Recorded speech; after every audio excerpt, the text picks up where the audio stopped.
Bienvenue sur TV Lux, voici les titres de ce journal. Le ministre fédéral de la Santé, Frank van den Broek, était en visite à Arlon ce mardi à l'occasion du sommet de la Guéchelle. La Belgique et le Grand-Duché se sont engagés à développer les collaborations transfrontalières en matière de soins de santé. La Belgique et le Grand-Duché de Luxembourg se sont engagés à développer les collaborations transfrontalières en termes de soins de santé dans le cadre du sommet de la Guéchelle. Un accord cadre devrait prochainement être négocié à ce sujet. Cela a été annoncé à la Mutualité socialiste d'Arlon ce mardi. Explication dans ce reportage d'Antoine Bila et Dimitri Renaud. Une plus large collaboration en termes de soins de santé entre la Belgique et le Grand-Duché de Luxembourg, c'est en bonne voie vu que ce mardi, les ministres compétents belges et luxembourgeois, Frank van den Broek et Polly Lenaert, se sont accordés sur leur volonté d'optimiser les relations des deux pays en la matière. Il s'agit de développer un accord cadre qui va permettre d'améliorer de façon significative l'accès aux soins de qualité pour les résidents des espaces transfrontaliers et aussi la continuité des soins. Il y a déjà des expériences concrètes, mais elles sont ponctuelles, de collaboration entre hôpitaux, par exemple en ce qui concerne l'usage d'équipements lourds comme le PET scan.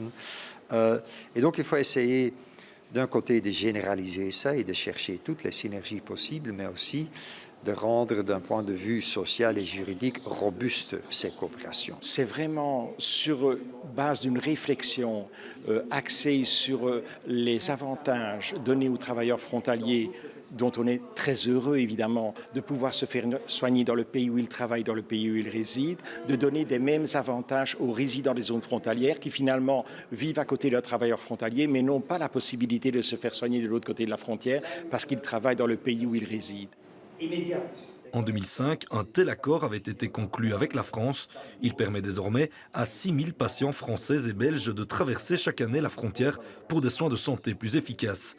Une collaboration du genre avec nos voisins luxembourgeois semble donc riche de sens. La crise sanitaire l'a d'ailleurs assez prouvé.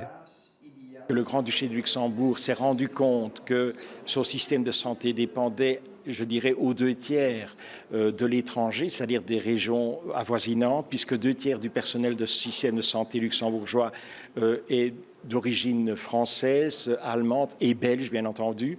Et si on fermait les frontières demain, on faisait s'écrouler le système de santé luxembourgeois. C'est impensable. Donc, il faut vraiment articuler les coopérations et les collaborations entre les différents versants frontaliers. C'est une nécessité. Nous, Belges, on a su transporter des patients en soins intensifs vers l'Allemagne. Ça a été une aide très importante. Les Français ont su transporter des patients en soins intensifs en Belgique. Ça a été très important pour eux. Donc, cette solidarité a été précieuse. Et évidemment, une solidarité en temps de crise, ça s'organise mieux s'il y a aussi une coopération établie en temps normal. Et donc, s'il y a une coopération journalière, il est plus facile d'organiser la solidarité en temps de crise. Place à présent aux négociations de cet accord cadre. Quels en seront les critères et les délais? Quels hôpitaux seront impliqués? Autant de questions qui restent pour l'instant en suspens.